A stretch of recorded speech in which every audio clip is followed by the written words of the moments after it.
Voilà, vous écoutez la RTNC, Radio-Télévision Nationale Congolaise Émeta de Kisangani, dans son émission Vie et Société.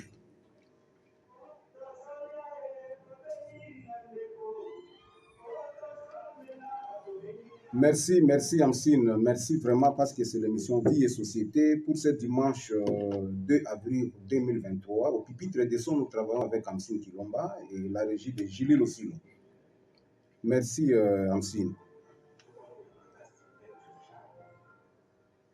Voilà, pour ce dimanche, nous parlons d'un sujet très important, c'est l'avenir de la MONUSCO en RDC. Avec l'invité du jour, l'habitué de l'émission, c'est Dismas Kitenge, que nous disons bonjour. Bonjour, Julie. Merci d'avoir répondu à notre invitation pour que nous puissions parler de ce sujet, un sujet que nous avions déjà analysé, mais nous avons essayé de le formuler d'une autre manière.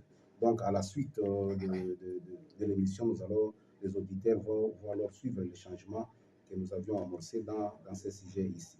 Alors, Dismas, vous êtes activiste des droits humains, droits de l'homme, c'est comment? Je suis activiste des droits humains. Je suis le responsable du groupe Lotus, qui est une ONG de défense des droits humains basée à Kisangani. Et je suis également le vice-président honoraire de la Fédération internationale des ligues des droits de l'homme, qu'on appelle FIDH. Et j'ai une grande expérience dans les domaines des droits humains au niveau national, africain, international, de plus de 30 ans. Voilà, depuis de 30 ans. Merci beaucoup. Bon, une parenthèse, parce qu'il y a à l'Assemblée provinciale de la Chopo le dépôt d'un édit pour la protection des défenseurs des droits humains ou des droits de l'homme. Sentez-vous concerné? Oui, nous nous sentons concernés dans la mesure où, sur le plan international, il y a ce qu'on appelle la Déclaration sur le défenseur des droits humains du 10 décembre 1998, qui avait été adoptée par les Nations Unies pour protéger les défenseurs. Donc, sur le plan international, il existe déjà un instrument. Il existe même un mécanisme de rapporteur qu'on appelle les représentants spéciaux du secrétaire général sur les défenseurs pour faire le rapport aux Nations Unies chaque année de l'état de la protection des défenseurs. Donc, ces instruments au niveau international existent. Au niveau régional, avec la Commission africaine des droits de l'homme et des peuples qui siège à Banjul, en Gambie, avait déjà adopté aussi un mécanisme de protection des défenseurs avec un texte qui protège les défenseurs au niveau africain, mais aussi un mécanisme de surveillance qu'on appelle les rapporteurs thématiques. Donc, un expert de la Commission choisi par l'Union africaine qui protège les défenseurs. Ce n'est que normal au regard de tout ce qui se passe au niveau international, qu'au niveau national d'abord, qu'il existe ces mécanismes. Au moment où nous parlons, il existe une loi. C'est déjà un projet de loi qui a été adopté par l'Assemblée nationale en première lecture pour protéger les défenseurs. Et au cours de cette session de mars 2023, le Sénat va examiner cette proposition de loi pour l'adopter en deuxième lecture. Alors, ce n'est que normal qu'au niveau provincial, qu'ils adoptent un édit aussi pour protéger les défenseurs. Mais pourquoi pour protéger les défenseurs? Puisque ce travail de défense des droits humains, c'est un travail qui se fait au risque et péril de ces personnes. Nous n'avons pas un mécanisme de protection. Il y a des défenseurs qui sont menacés. Il y a des défenseurs qui sont harcelés et des défenseurs qui sont tués. Puisque dans la définition de défenseurs de droits humains, entre non seulement ceux qui défendent directement les droits humains, mais aussi tous les droits humains protégés par la Déclaration universelle des droits humains. C'est-à-dire les journalistes en font partie, sont des défenseurs de droits humains. Les journalistes que vous êtes, les avocats sont des défenseurs de droits humains. Les magistrats, dans leur travail, sont aussi des défenseurs de droits humains. Les enseignants, c'est-à-dire toute personne qui contribue à défendre un des droits inscrits dans la Déclaration universelle des droits humains est un défenseur de droits humains. Merci beaucoup. Voilà pourquoi il faut les protéger. Puisqu'ils sont harcelés. Ils n'ont pas un mécanisme juridique de protection. Donc à la CHOP, ça tombe bien. Ça tombe très bien. C'est le moment d'ailleurs de le faire. Puisque la plupart des défenseurs sont menacés en raison de leurs opinions. En raison aussi de la défense de la liberté de presse, d'opinion, d'association. En raison aussi de défense des droits économiques et sociaux. Voilà. Bien. Dismas, après 22 ans en RDC, la MONUSCO n'a pas pu mettre fin à l'insécurité dans certains coins de la République démocratique du Congo, les camps de l'Est. Cet échec s'expliquerait par la présence d'une force régionale, multidirectionnelle d'ailleurs, c'est-à-dire venue de plusieurs pays. Je crois que vous comprenez cela. Oui, j'ai bien compris. J'attends la fin de votre question pour intervenir. Voilà. Alors, nous vous invitons ici pour vos analyses là-dessus. Que pensez-vous? Merci. Comme j'avais dit la fois passée, je le réponds encore aujourd'hui. La MONUSCO est une mission de maintien de la paix qui a été décidée, créée par le Conseil de sécurité des Nations Unies. Et pour le cas de la RDC, en 1999, c'est-à-dire, comme vous le savez, en 1998, la deuxième guerre du Congo éclate, le 2 août 1998, par la création du RCD à Goma et le fait qu'une partie de l'armée congolaise s'est détachée. L'acteur que vous avez invité, qui s'appelle Dismas Kitenge, a suivi ce processus. J'ai été à Lusaka, dans les accords de Lusaka, puisque les accords de Lusaka ont été conclus en août 1999. Oui, vous pouvez alors et votre cas, oui, alors, maintenant, ces accords ont demandé qu'il y ait une mission internationale. C'est comme ça que les Nations Unies sont venues. Les Nations Unies sont venues à travers une mission de paix. À l'époque, c'était MONUC. Vous savez, c'était MONUC. À la demande des parties prenantes au processus de paix de Lusaka.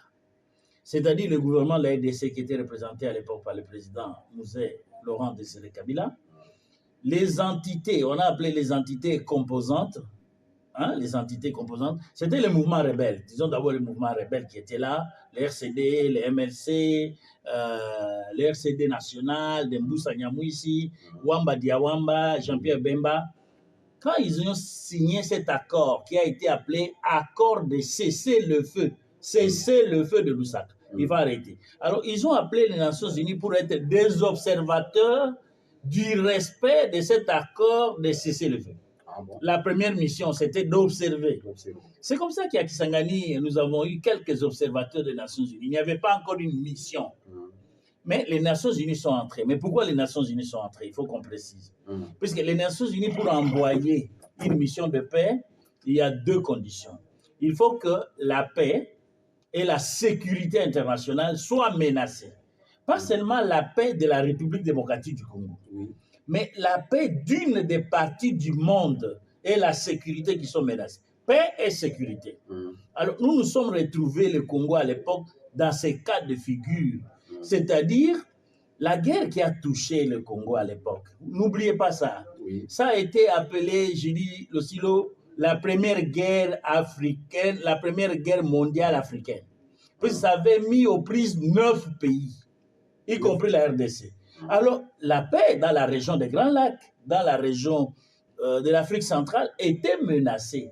Et les Nations Unies, le Conseil de sécurité a dit non, non, non, il faut être là.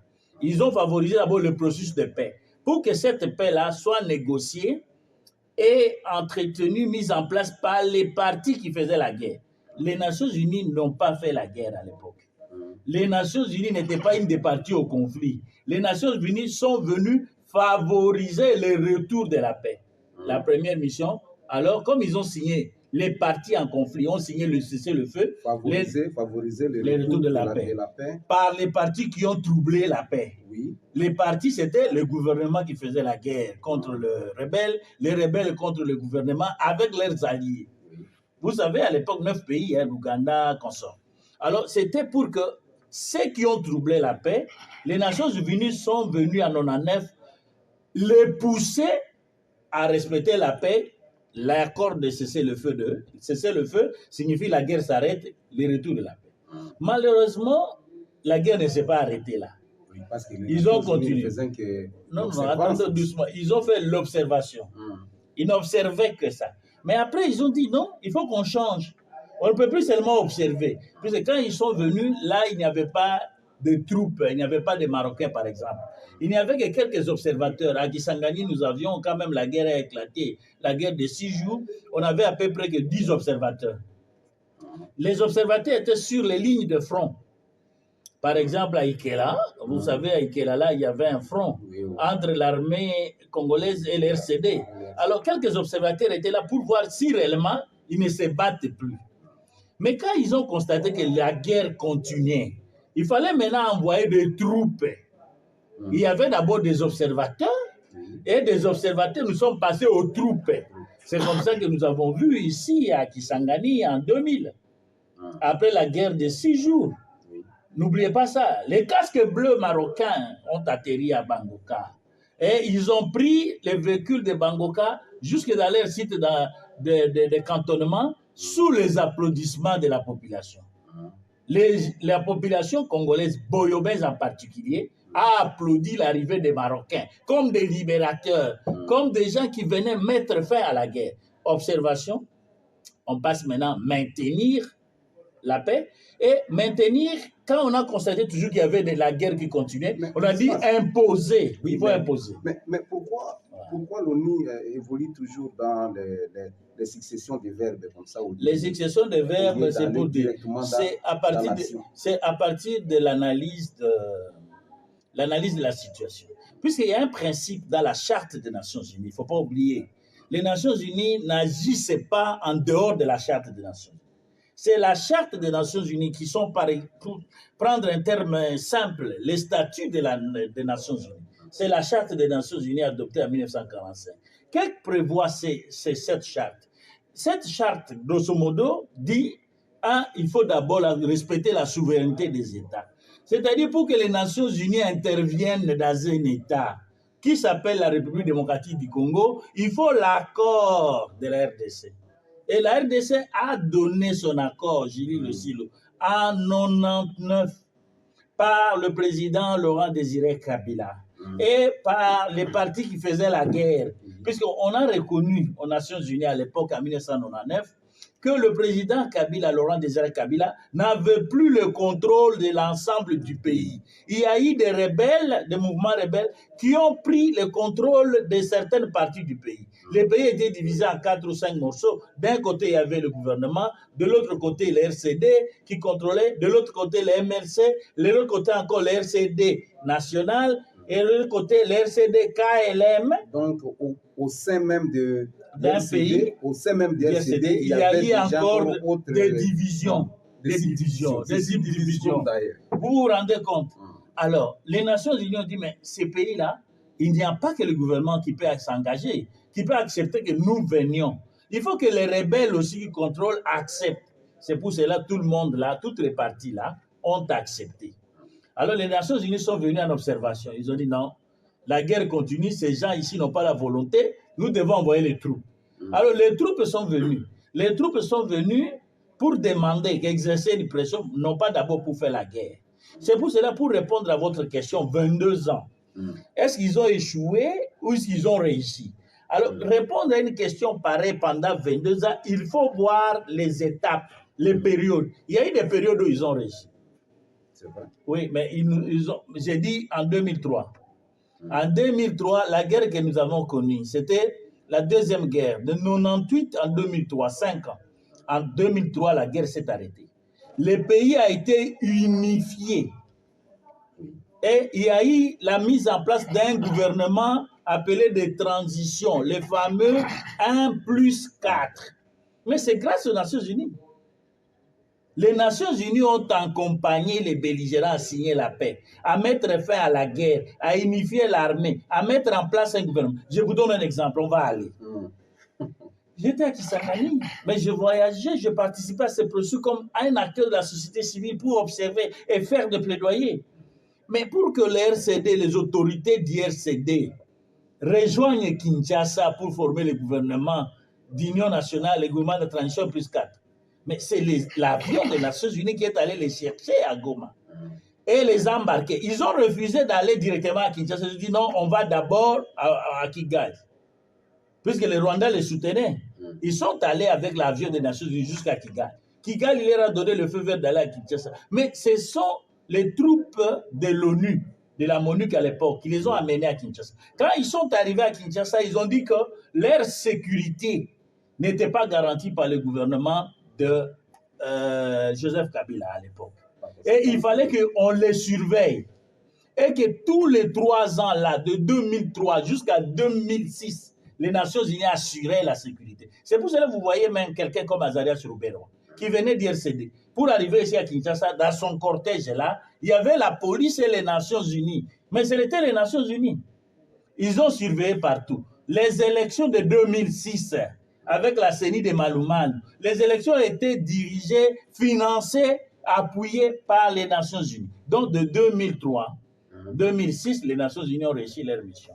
Pacifier le pays. Pourquoi jusqu'à maintenant, par rapport à ce que nous vivons, les Nations Unies n'ont pas pu maintenir... Maintenant, là où ils ont des problèmes, presque l'échec, c'est tout récemment. J'ai dit, pour répondre à cette question, on doit voir comment les Nations Unies ont évolué de 99 jusqu'à aujourd'hui, à 2023. C'est les 22 ans, 23 ans, c'est mes 23. Alors, j'ai dit la période où les Nations Unies ont connu des problèmes, d'échecs, que vous pouvez appeler échec. C'est maintenant, je crois, défaillance, c'est peut-être 3 ans, 4 ans. Depuis que l'M23 est revenu, l'M23 qui avait disparu, en 2013, l'M23 a été vaincu quand l'M23 a pris Goma. Les Nations Unies, le Conseil de sécurité a créé ce qu'on appelle les contingents, on a appelé ça contingents, les forces d'intervention pour faire la guerre. Ils se sont battus aux côtés des gouvernements. Alors bref, maintenant l'M23 est revenu, les Rwandais l'a fabriqué pour nous agresser. Maintenant, les Nations Unies, avec les forces qu'ils ont une force pour faire la guerre. Force d'intervention spéciale, ils appellent ça force d'intervention spéciale. Avec un mandat de faire la guerre. Voilà. C'était une première dans les Nations Unies. Maintenant, cette force ne fait pas la guerre. Nous allons revenir là. Voilà. Selon vous, concrètement, partant de ce que vous dites, qu'est-ce qui justifie la défaillance de la MONUSCO en RDC? La défaillance, je suis objectif. J'ai fait beaucoup de plaidoyer à New York. Hein, je me rends là. Je suis un partenaire des Nations Unies. Première défaillance, on envoie les troupes qui ne sont pas très efficaces pour faire la guerre. Et la deuxième raison, la force d'intervention spéciale, la brigade, on appelle ça, le mot est arrivé, on appelle ça la brigade d'intervention spéciale.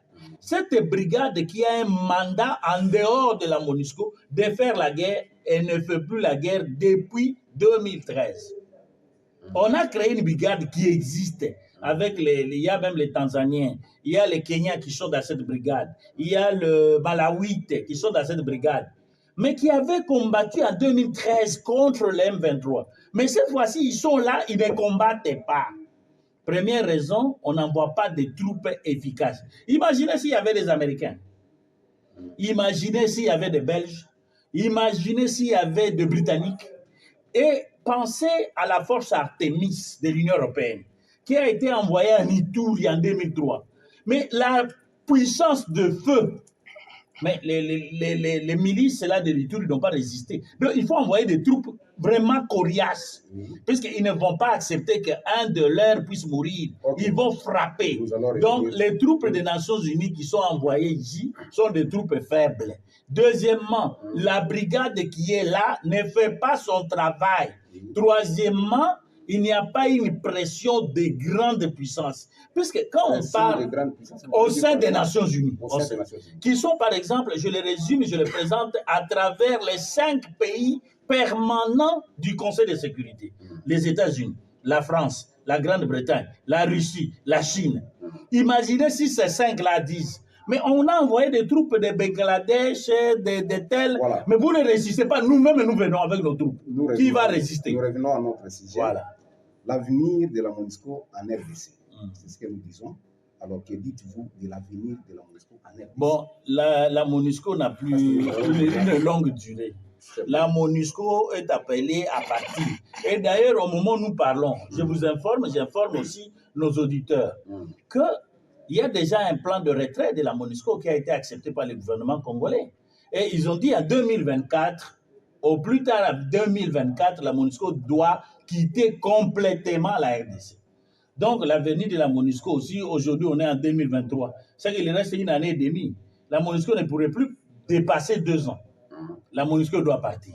Pour être remplacé par? Pour être remplacé. Mais avant, nous n'avions pas de troupes étrangères, nous avions les troupes de la RDC. C'est un pays souverain, la RDC. Nous n'avons pas besoin d'assistance étrangère, mais il faut renforcer notre armée. Et si notre armée joue correctement son rôle, de protéger, de défendre notre territoire, de protéger les personnes et leurs biens. Mais qui va venir? On n'aura même pas besoin de forces régionales. Oui, mais pour le moment... Mais l'armée congolaise fait face à différentes... donc il y a également...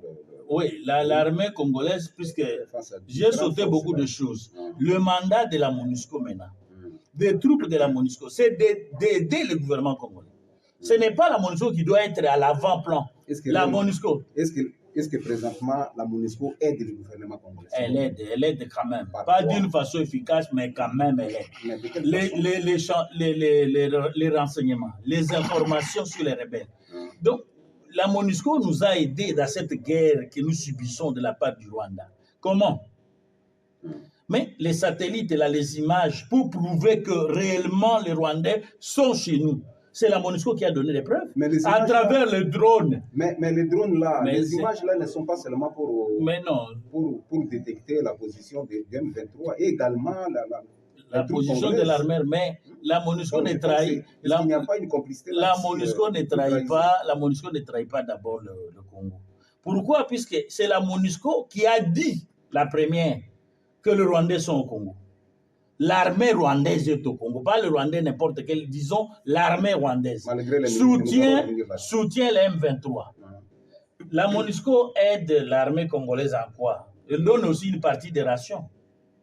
Une partie des rations de l'armée congolaise est fournie par la MONUSCO. Les boîtes de conserve, les repas, les biscuits, pour les militaires qui sont au front. Même si on vous aide avec un rien, il faut reconnaître. La MONUSCO aide encore l'armée congolaise à quoi? Avec les médicaments qu'on donne aux militaires, qui sont au front, les blessés. La MONUSCO aide encore l'armée congolaise comment? Pour évacuer les blessés, les morts. Pour même ravitailler. On utilise aussi les hélicoptères de la MONUSCO, Julie. Il ne faut pas nier ça. Voilà. La MONUSCO aide le Congo aussi à appuyer les plaidoyers du Congo auprès des instances internationales. Quand le Congo dit que nous sommes agressés, la MONUSCO vient dire oui. Voici même les preuves, les drones. Comment les mouvements des troupes rwandaises quittent le Rwanda pour entrer. La MONUSCO a toute cette documentation. Voilà. Ça permet donc au gouvernement congolais de mieux défendre sa thèse. C'est ce qui va nous permettre maintenant d'aller dans les fonds de ce que nous disons. Mais l'ONU a observé la situation de l'insécurité à l'est de la RDC.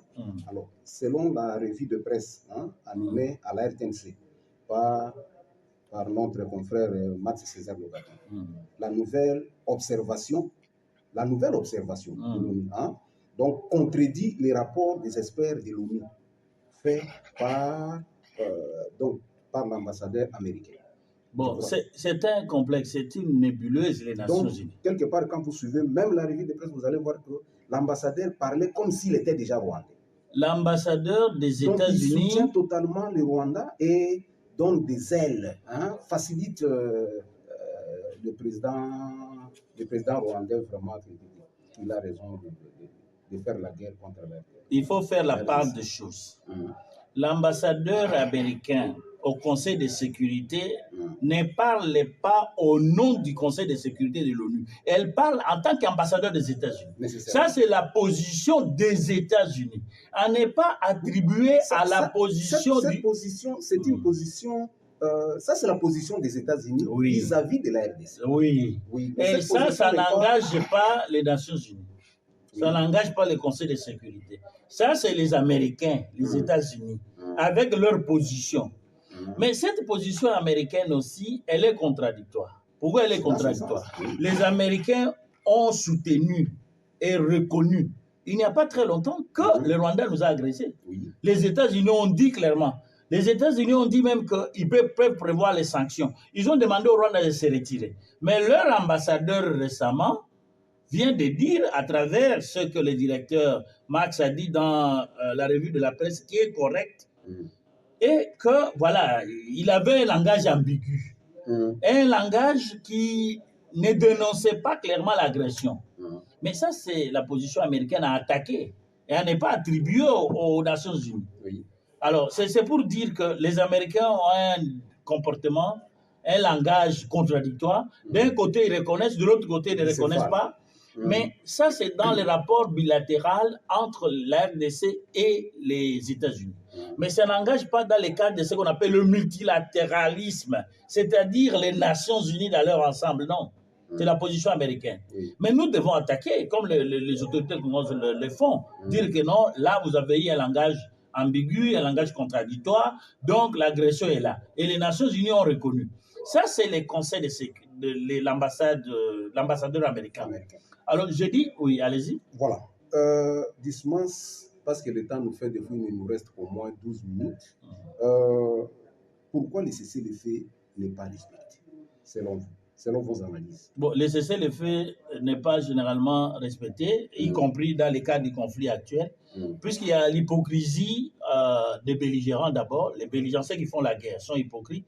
Ensuite, ceux qui les appuient pour les cas actuels. Non, revenons un peu là. Qui font donc l'hypocrisie là, c'est à quel niveau? C'est au niveau des rebelles ou des gouvernements congolais? Au niveau des rebelles. Au niveau des rebelles. D'abord les rebelles. Puis c'est les rebelles qui doivent se désengager des territoires qu'ils ont conquis, qu'ils ont arrachés au gouvernement. Les cessez-le-feu parce que les rebelles doivent quitter les positions qu'ils ont conquises pour rentrer dans leur position initiale, avant la guerre. Mais les rebelles ne respectent pas ça. Ils font semblant de quitter un territoire et après ils reviennent. Ils trouvent ça comme un chèque. Ouais, ça c'est le comportement. Deuxièmement, les Rwandais et l'Ouganda, qui d'une manière ou d'une autre, les Rwandais clairement soutiennent l'M23. L'Ouganda aussi, des analyses de beaucoup d'experts, l'Ouganda aussi derrière l'M23. Comment l'M23 pouvait prendre Bunagana sans Bunagana faire frontière avec l'Ouganda? C'est que l'Ouganda a aidé. Parce que le Rwanda est loin de Bunagana. Moi, je suis arrivé à Bunagana. Je connais Bunagana. Bunagana, la frontière directe, c'est avec l'Ouganda. C'est que l'Ouganda a fait sa complicité. Maintenant, on montre comment le M23 remet Bunagana entre les mains des soldats ougandais. Comme si on s'est donné à... Voilà. Donc, c'est pour dire, ils vont rentrer là, même le soir. Et nous avons vu les images où les M23 étaient contents, les soldats de M23 étaient contents, comment ils sympathisaient avec les Ougandais pour les remettre Bunagana. Donc voilà, ça c'est aussi l'hypocrisie des pays qui sont membres de cette force régionale de l'Afrique de l'Est. L'Ouganda est membre de l'Afrique de l'Est, le Rwanda aussi est membre de l'hypocrisie. Mais l'hypocrisie ne s'arrête pas là. Il y a l'hypocrisie aussi de la communauté internationale. Dans son ensemble, et avec les grands pays en tête. Mais les derniers propos de l'ambassadeur américain viennent jeter encore vraiment de la confusion. Donc, voilà, l'hypocrisie des grands pays, des grandes puissances comme les États-Unis, comme la France, et vous avez suivi le président français qui a été au Congo. Aucune fois, il n'a parlé de l'agression rwandaise. Le pays est envahi, tout ça, mais sans citer le Rwanda. Mais c'est l'hypocrisie encore de la communauté internationale. C'est pour vous dire que nous ne pouvons pas trop attendre de la communauté internationale. Ni de la MONUSCO, ni de la force régionale. Le Congo doit être doté d'une armée forte, capable de faire la guerre et de chasser tous ceux qui nous ont envahis. C'est à ce moment-là qu'on va nous respecter. Et ça rejoint aussi ce que le président français a dit à Kinshasa. Arrêtez de pleurer. Mais depuis 1994, vous n'avez pas une armée capable de vous protéger. C'est pour nous demander d'avoir cette armée-là. Mais c'est sur base d'embargo. Bon, l'embargo est déjà levé. Nous n'avons plus d'embargo maintenant. Mais c'est récemment. Mais oui, mais je vous dis, au moment où il y avait l'embargo. Il y a eu embargo, on renforce les troupes, des choses comme ça. C'était toujours. Mais il y a eu embargo, une partie de l'embargo était justifiée. Puisque à l'époque, ce n'est pas maintenant, à l'époque, l'armée congolaise, une partie des officiers de l'armée congolaise vendaient des armes aux rebelles en échange de matières premières, en échange de ceci. Alors là, on devait surveiller. Mais maintenant, on a constaté que bon, le Congo peut retrouver sa place, on lève l'embargo. Ça ne peut plus, il faut maintenant avoir un budget conséquent pour l'armée, puisqu'il faut équiper l'armée. Il faut motiver les militaires. Équiper l'armée, on est des drones, on est équiper les services de renseignement, puisqu'on fait la guerre aussi avec les services de renseignement. Puisque vous devez avoir l'information sur l'ennemi qui va vous attaquer, il est équipé comme ça. Donc voilà, tout ça, ça nous dit que maintenant, nous devons nous organiser. Et je vous ai dit que la MONUSCO doit partir à fin 2024. C'est l'accord signé entre le gouvernement et la MONUSCO. Donc la MONUSCO n'a pas un grand avenir. Il nous reste combien? une année et demie. Voilà. Malgré une année et demie, présentement, parce que c'est la question maintenant qui présentement, que fait la MONUSCO à l'Est bon, la MONUSCO, de la RDC? Ce que fait la MONUSCO... Parce qu'il y a déjà d'autres forces qui arrivent, des choses comme ça. La MONUSCO appuie le gouvernement congolais. Présentement par quoi? Oui, présentement par les renseignements. Lui donner des renseignements, que le gouvernement n'a pas le moyen d'avoir tous les renseignements, n'est pas suffisamment équipé notre armée pour savoir les mouvements, les drones, tout ça. La MONUSCO donne. Tout ce que la MONUSCO fait aussi quoi? Fait le... Lorsque la MONUSCO aide le gouvernement par les renseignements et que cela renforce la position, donc par l'équipement, si nous pouvons dire. Renseignement et équipement. Mais cela renforce la position des rebelles. Que dites-vous là? Bon, ça veut dire que les équipements que donne la MONUSCO au gouvernement sont inférieurs, sont moins efficaces que ceux que les rebelles ont. Et d'ailleurs, à ce sujet, je vous dis la vérité, la MONUSCO elle-même, Julie, a reconnu que les M23 étaient plus équipés que le gouvernement congolais et ses forces de la MONUSCO. Oui. Ce qui est drôle, puisque la MONUSCO, en tant qu'émanation de la communauté internationale, devait avoir les moyens plus performants que ceux de M23 et de l'armée rwandaise. Mais malheureusement, la MONUSCO a reconnu qu'elle-même n'était pas équipée comme les rebelles. Est-ce que ce n'est pas une hypocrisie telle que nous disons par rapport au marché des armes? J'ai dit en partie, pas en totalité. Pourquoi? Puisque la MONUSCO n'a pas d'abord le mandat de faire la guerre. C'est une mission de paix. On demande que la MONUSCO puisse convaincre les partis, les convaincre à ne pas faire la guerre, surveiller et relayer. Malheureusement, aujourd'hui, dans le contexte congolais, la MONUSCO est appelée avec sa brigade d'intervention spéciale à faire la guerre. Donc, elle devait être équipée. Alors, quand je dis en partie, c'est que vous créez une brigade au sein de la MONUSCO pour faire la guerre contre les groupes armés, mais vous ne donnez pas les moyens nécessaires. Vous ne l'équipez pas, vous, la communauté internationale. C'est ça aussi l'hypocrisie. C'est ce que j'appelle l'hypocrisie. Puisque la brigade spéciale au sein de la MONUSCO a un mandat spécial, différent de celui de la MONUSCO. C'est de faire la guerre contre les groupes armés, de neutraliser. Mais cette brigade est moins équipée. Cette brigade n'a pas... Voilà en partie l'hypocrisie. Justement, plusieurs forces. Nous avons la MONUSCO, nous avons la brigade d'intervention, nous avons maintenant les forces de la communauté des États de l'Afrique de l'Est. Oui. Voilà. Oui, bon, trop de forces là. Ouais. Nous avons aussi l'armée ougandaise à Nitur. Allez-y. C'est pour confirmer ce que vous dites. Bientôt les Angolais et tout. Les Angolais viendront toujours dans le cadre de la communauté des États de l'Afrique de l'Est. L'Angolais est membre. Avec quelle mission? Mission de restaurer la paix. De restaurer la paix. Par la force? Par la force. Ce n'est pas par observation? Non, ce n'est plus par observation, comme c'était au début de la MONUSCO. Les forces de l'IAC qui sont là ont le mandat de faire la guerre. C'est-à-dire, en cas de résistance des rebelles, pour se retirer des territoires qu'ils ont conquis, on doit les chasser militairement. Mais ils n'ont pas encore mis ça en œuvre, ce mandat-là. C'est pour cela, l'espoir des Congolais et de moi comme Congolais aussi, c'était de voir que les Angolais arrivent. On connaît la puissance de feu de l'Angola et on suppose qu'une fois sur le terrain, s'il y a des résistances, si le M23 n'applique pas ça, l'Angola peut ouvrir le feu. Mais lorsqu'il y a complicité, par exemple, c'est que nous venons d'évoquer l'Ouganda qui récupère Bunagana, dans l'amitié et des choses comme ça. Bon, j'avais dit cette complicité-là, pourquoi la complicité? Le Congo est riche. Même quand les troupes là étrangères, les troupes des organisations internationales, MONUSCO, UAC viennent chez nous, profitent aussi d'exploiter les ressources que nous avons. Comme nous-mêmes, nous n'avons pas les moyens de les surveiller. Et ils viennent dans des régions qui sont riches. Ituri est riche, Nord Kivu est riche. Qui vous dit qu'ils n'exploitent pas aussi les mines? Deuxièmement, quand ils viennent comme ça devient un business. Ils ne veulent plus quitter facilement. Ils veulent rester le plus longtemps possible pour aussi profiter à la fois des ressources du pays, profiter aussi du fait que c'est la communauté internationale qui paie ces troupes-là. Alors ils vont dire, bon, restons le plus longtemps pour se faire aussi de l'argent. Donc, ça devient aussi un business. Un business, c'est-à-dire chacun profite. On dit, bon, on va là, même si l'Angola vient, l'Angola pourrait peut-être ne pas être d'accord de retourner après 6 mois. Rester au Congo le plus longtemps, c'est permettre aussi, d'une manière ou d'une autre, d'accéder aux ressources naturelles du Congo, et ce qui fait l'affaire de ces pays-là qui viennent. Voilà pourquoi le Congo a intérêt que, quand les troupes arrivent, vous leur dites, vous avez maximum 6 mois. Si vous ne réussissez pas à rentrer chez vous, mais ne pas accepter que les gens viennent et s'éternisent comme la MONUSCO qui a fait 23 ans. Voilà.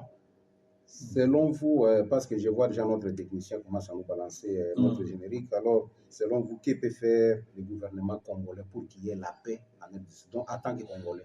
C'est d'abord d'équiper l'armée, d'équiper les services de sécurité, les motiver suffisamment, vous achetez les matériels, vous motivez, vous payez bien les soldats, vous payez bien les services de sécurité. Troisièmement, il faut créer une complicité avec les populations qui sont là, obtenir le soutien des populations et des communautés locales. Puisque la guerre, ça beaucoup de... Si la population n'accepte pas ces forces qui arrivent là, si la population ne collabore pas avec même les M23 ne vont pas résister. Donc, créer une confiance entre l'État congolais dans ses services, l'armée, la police, le service de renseignement avec les populations. Quatrièmement, confiance entre le gouvernement et la population. Quelle confiance encore pendant que nous les sentons déjà? Il faut que les milices congolaises qui sont là, les Codeco, les consorts, les Maï-Maï, cessent d'être des milices et intègrent l'armée congolaise. Soit des combattants reconnus, ne soient plus des milices, et des milices qui ont la complicité, qui font la complicité avec les forces étrangères. Les derniers mots en une minute. Les derniers mots, c'est que l'espoir est permis. Le Congo, une fois organisé, réussira à vaincre les ennemis et retrouvera la paix à travers l'instauration d'une armée forte et capable. Merci Dismas, merci d'avoir répondu à notre invitation. Merci pour vos analyses. Vous avez édifié les auditeurs de l'émission Vie et Société. Nous vous avions reçu et nous avions parlé d'un sujet très important à la INE, c'est l'avenir de la MONUSCO en RDC. À la technique, nous avons travaillé avec notre ami Kela Amsun Kilomba et la régie de Gilles Lossilo. Merci de nous avoir suivis. À la prochaine. Donc, Dismas, que ça ne soit pas la dernière fois, je crois. Non, ce n'est pas la dernière fois. Merci. Merci beaucoup.